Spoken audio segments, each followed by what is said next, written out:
Pas pak do të kemi në lidhje njërin prej njerëzve më të mirë të muzikës dhe të trashëgimisë shqiptare, është fjala për zotrin Vasil Tale, me cilin do të flasim për këngën që e kemi parë pjesë të filmit Odisej, kolonën zanore të këtij filmi të regjisorit Christopher Nolan. Zotri Tale, të kemi tashmë në lidhje, të falenderoj shumë për kohën që ndave dhe këta minuta që sigurisht janë shumë të rëndësishme edhe për juve. Po flasim për një moment ku më në fund ne me të vërtet kemi diçka shqiptare në një produkt hollywoodian të njërit prej regjisorëve më të mëdhenj të kohës. Është një rrëfim shumë interesant që ndërlidhet me faktin pse është zgjedhur kjo pjesë muzikore për të bërë kolonë zanore e filmit Odisej. Nuk të kemi, zotri Tole, mund të provoni të rregulloni mikrofonin? Edhe një herë. Tani të kemi, po ju dëgjoj. Atëherë është vërtet kënaqësi që të komunikoj përsëri me televizionin tuaj. Ashtu siç e thatë ju, kjo gjë është një ngjarje e madhe kulturore, jo thjesht për artin dhe kulturën botërore, por në mënyrë të veçantë për Shqipërinë, për shqiptarët, pasi Zoti e solli përmbar që në një nga elementet e këtij filmi, që është kolona zanore, të përdoren ndjeshëm edhe të pohohen vlerat e trashëgimisë kulturore muzikore shumë zërshe, në këtë rast të Shqipërisë së Jugut. Më lejoni të them që për të arritur deri në këtë përzgjedhje të kompozitorit Ludwig Göransson, ishte së pari këmbëngulja e regjisorit filmit, i cili e kushtozoi kompozitorin që nuk dëshironte të përdorte në film tingujt e, le të themi, një orkestre simfonike, nisur nga koncepti që vepra është konsiderohet si nga veprat e para të krijimtarisë njerëzore, pra Iliada bashkë me Odisen, veprat e Homerit, dhe që gjithçka duhet të fliste me ngjyrat, tingujt, me veshjet, me peizazhet e epokës. Dhe pikërisht, si vjet në këto raste, në këtë kohë, kompozitori Göransson ka bërë tërësisht në mënyrë private një udhëtim muzikor, do ta quaja, në jug të Shqipërisë, dhe ka regjistruar disa orë muzikë me grupet dhe me ansamblet më të njohura të polifonisë tonë, qofshin këto vokale apo instrumentale. Regjistrimet i kanë bërë në qytetin e Vlorës, dhe unë atë kohë nuk e kam njohur si kompozitor, por nuk pata kontakte me të, por kur zoti Göransson e mblodhi këtë material dhe kishte filluar procesin e kompozimit të muzikës, duke patur parasysh që në muzikën e këtij filmi dy janë elementet kryesore. Janë element të muzikës së lashtë greke, siç janë rasti i fyellit, aulos edhe lira, edhe disa, le të themi, formate perkusioni të tipit kambanës, dhe elementet e tjerë janë këto që lidhen me muzikën e polifonisë me isot të Shqipërisë së Jugut. Tani pse u zgjua interesi i Göranssonit për këtë muzikë? Së pari sepse ne si shqiptar e kemi para përgatitur, do ta them, jo vetëm veten, por edhe kulturën botërore që Shqipëria në këtë rast ka si pasuri të saj një nga kulturat shumë zështe më të vjetra të botës. Dhe regjistrimi i polifonisë me isë në UNESCO në vitin 2005 e bëri shumë të njohur si dukuri. Dhe kjo, duke qenë unikale në kuptimin e vetme për mënyrën se si e ndërton shprehjen muzikore, sigurisht ka tërhequr vëmendjen në këtë rast Göranssonit, po dhe para atij të shumë artistëve, organizatave, mediave botërore. Por ky është rast shumë specifik.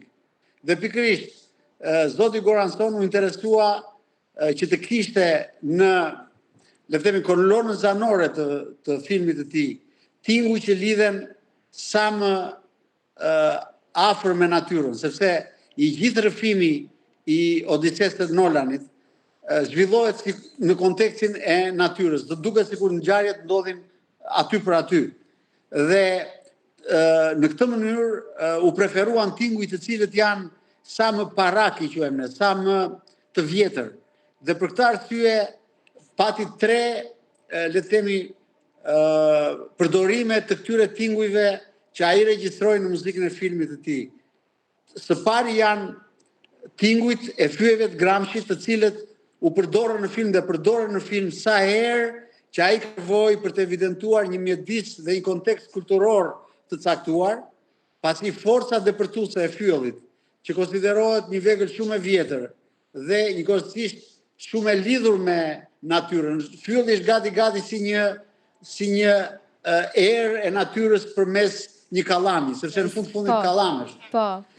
Së dyti është përdorimi mjaft i veçantë i fyllit laborist. Tani ky është fyll tekste, ai që ansambël fyllish, polifonik, sa herë përdoret në kontekste të vajtimeve. Domethënë, ai fylltari laborist është një mjeshtër i patë dytë që i interpreton vajet me fyll si në asnjë rast tjetër. Dhe pra, kur ka sirenat, kur ka pikëllime, kur ka vajtime, përdoret fylli. Dhe elementi tretë, akoma më inspikator, i cili është shndruar gati si një leitmotiv në gjithë muzikën e filmit, është isopolifonia e grupit të djemve të Delvinës. Ajo isoja në kontekstin e marrëdhënieve me zërat e tjerë, për në mënyrë veçantë me Ecin, që përdoret si një ilustrim i një dinamike luftarake, sa herë ka beteja, sa herë tregohet burrëria, është në sfond gjithkohon isoja e laborisë. Dhe pikërisht, këtu do ta shikoja edhe genialitetin e kompozitorit Goran Son, i cili nuk e shpërfilli këtë tingull origjinal që regjistroi, por ja mbivendosi në momentet më pikante të partiturës të muzikës të filmit, dhe këtu kemi një hibridizim muzikor mes një krijimi origjinal që është inspiruar prej muzikës lashtë greke dhe muzikës isopolifonike të Shqipërisë, dhe me pak spec në të, me regjistrimet e këtyre mjeshtrave të muzikës sonë. Dhe nga kjo që tregoni, zotri Toli, nga mënyra se si e përshkruani krejt këtë kryevepër dhe këtë moment shumë të rëndësishëm për muzikën, për kulturën shqiptare, e shoh që e keni parë dhe e keni përjetuar me kënaqësinë më të madhe këtë film, apo jo? Po pa diskutim. Unë filmin e pash dhe dëshiroj të them miqve të mi në Kosovë, popullit Kosovës, që është një film i jashtëzakonshëm, në kuptimin që ka patur dhe herë të tjera, le të themi, ekranizime të kësaj vepre të Omerit, dhe sigurisht që do ketë. Por nuk e di se si u mblodhen rrethana të kësaj radhe, që një nga regjisorët më të quotuar të momentit, një nga kompozitorët më të mirë me çmim Oscar, plus pastaj edhe ky konteksti i përdorimit të vlerave të trashëgimisë sonë muzikore arkaike në film, e bëjnë jashtëzakonisht të rreqës, dhe do t'i ftoja që ta shikonin si film, pasi do të ndjejnë aty në atë film jo vetëm madhështinë e veprës së Omerit, po dhe ato ngjyrimet mesdhetare që i jep me të drejtë këtij filmit muzika jonë popullore, dhe për hir të së vërtetës janë të gjitha këto që thash të përmendura në ato që quhen kreditet e filmit, ku kompozitori dhe gjithë stafi i filmit i përmend me emër të gjithë ata që dhanë kontribute, ku dhe Shqipëria në këtë rast ka vendin e saj të merituar. Dhe është një gjë shumë e bukur. Zotri Toli, ajo që prej komenteve që mora prej atyre që kanë parë filmin në kinemat tona këtu në Kosovë, është njëri prej atyre që më bëri më së shumti përshtypje, ishte në fakt një bashkëdhetar i yni që po qëndron këtë ditë në Kosovë, më tha, unë gjithmonë kam ditë që Homeri është i shqiptarëve. Po ky film dhe fakti që kjo melodi është përdorur në një film të përmasave të tilla, siç është kjo e Nolan, më ka bërë me besu edhe më shumë në këtë tregim. Tani po dalim pak prej kësaj temës për që ndërlidhet me këtë element. Po, një film është një film. Po sigurisht. Dhe sigurisht kur është një film i Hollywoodit është më shumë se një film. Patjetër. Por ajo që unë doja të theksoj nisur dhe nga ky konstatim i drejtë i këtij bashkëdhetarit ton, është fakti që ne nuk kemi pretendime që ta nxjerrim domosdoshmërisht, e kupton, Omerin shqiptar, sepse ajo është një histori që e di gjithë bota, por Omeri është një figurë, është një hero mesdhetar. Si që quan profesor Çabej, sepse udhëtimet e tija e sollën atë edhe në tokat ku sot jetojnë shqiptarët, ku në ishtë tramërinë e dikushme, në Thesproti apo në Epir, ku ai është mirëpritur nga, le të themi, paraardhësit tanë të asaj kohe. Dhe për këtë arsye, figura e tij është shumë e afërt, sepse edhe në distancë gjeografike i taka nga Shqipëria në këtë rast është shumë pranë, është gati njëjti territor, po ajo që doja të thoja është që ta shijojmë si vepër artistike dhe madhështia e Nolanit, e Goransonit është që pikërisht duke e perceptuar si një hero mesdhetar, i veshën atia tiparet më të bukura, më interesante në këtë rast që lidhen edhe me Shqipërinë. Po, zotri Tolet, një pyetje të fundit. Ne përmendëm që isopolifonia është tradicionale shqiptare, tashmë është pjesë e trashëgimisë kulturore të njerëzimit. Unë doja që krejt fund flasim për atë që apo e shfrytëzojmë sa duhet mjaftueshëm këtë pasuri, apo raste të tilla na tregojnë që në fakt bota dhe njerëz të cilët janë në maje të artit dhe të sukseseve në këtë fushë, po i dim vlerën më shumë asaj që është e jona. Apo duhet ata të na e kujtojnë se sa të pasur jemi nëse veç merremi me aspektin e trashëgimisë sonë kulturore. Në këtë rast ata, si më thënë, e ripozicionojnë në një nivel tjetër këtë gjë që ne e dim, praktikisht e dim. Sigurisht që e dim.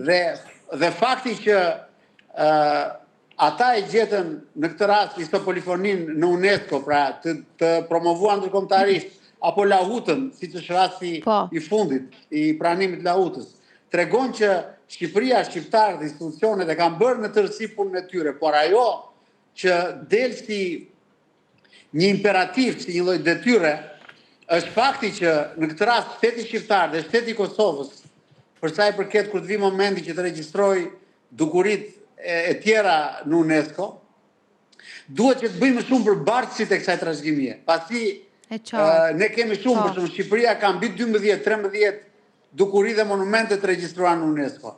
Dhe e thash edhe pak para jush në një intervistë që thash për Top Channelin, që tashmë ka ardhur koha që edhe shteti të reagoj pozitivisht duke krijuar strukturat posaçme administrative që i përgjigjen vetëm detyrimeve dhe angazhimeve që kërkojnë këto dukuri të regjistruara dhe monumente në UNESCO, duke u kujdesur kështu në mënyrë më të afërt dhe më të drejtë për drejtë sa i përket për shembull trashëgimisë materiale për bartësit e saj. Sepse të gjithë e kuptojnë kur një monument dëmtohet ka nevojë për restaurim, po kur një dukuri që mbahet gjallë nga njerëzit ka nevojë që të mbash njerëzit të inkurajuar, të mirë paguar, të mirë vlerësuar. Dhe në këtë rast kjo është thirrja që unë do bëja edhe përmes televizionit tuaj, që struktura shtetërore, jo thjesht ato qendrore, po dhe ato lokale, t'i konsiderojnë si monumente kulture bartësit e trashëgimisë materiale, sepse sa kohë ata janë, si që rasti i këtyre bartësve që arritën e futën artin e tyre edhe në muzikën e filmit Odisea, në rast ata nuk ka kush ta bëjmë më. Dhe përmes arkivave nuk e bëjmë dot këtë punë. Sigurisht që. Prandaj, thirrja ime është që vendosni njeriu në qendër të kujdesit kur doni të ruani trashëgimin kulturore jo materiale. Dhe krejt në fund, se e di që të ka marrë minutat, se të kam premtuar që nuk do të mbaj më gjatë se në ora 13. Nuk duhet të presim që një artist i madh, si që është Goranson ose Nolan të dëgjojnë rastësisht ose të dëgjojnë kalimti diku për trashëgimin tonë të pasur. Shtetet si Kosova dhe Shqipëria duhet të punojnë fort, nëse mund të themi, në këtë propagandën që pozitive, që bota të na njeh, jo vetëm për problemet politike, jo vetëm për protestat, jo vetëm për mungesën e institucioneve, por së pari të na njeh si një popull i cili ka një trashëgimi të jashtëzakonshme dhe po ju dha mundësia lahutës, çiftelisë, isopolifonisë, bota mund të përfitojë momente shumë bukura edhe në kuadër të artit të tyre. Apo jo? Absolutisht po, dhe pa e përsëritur këtë që thatë ju, deduksioni tjetër që më vjen ndërmend për ta thënë është ky, që kur ne arrim ose kur trashëgimia jon arrin që të çmohet e tillë që të ilustrojë ose të jetë pjesë përbërëse e një filmi që kushtohet dhe ndërtohet mbi një nga kryeveprat më të mëdha të krijimtarisë gojore të njerëzimit, siç është në këtë rast Odisea, do të thotë që kultura jonë është kulturë e dorës parë. Zotri Tole, të falenderoj sinqerisht për kohën dhe gatishmërinë tuaj që gjithmonë të jeni prezent në Radio Televizionin 21 dhe të flasim për gjëra kaq të rëndësishme, të cilave jo gjithmonë ju japim vëmendjen e merituar. Të falenderoj shumë për kohën që ndat. Unë ju falenderoj dhe i ftoj ta ndiqni filmin se është vërtet një kënaqësi estetike jashtëzakonshme. Mirë, unë po du ta përmbyllim këtë bisedë pikërisht me këtë tinguj që i kemi në kuadër të filmit Odiseje që tashmë po shfaqet nëpër kinematë tona. Të falenderoj shumë i nderuar. Edhe unë ju falenderoj, mirupafshim.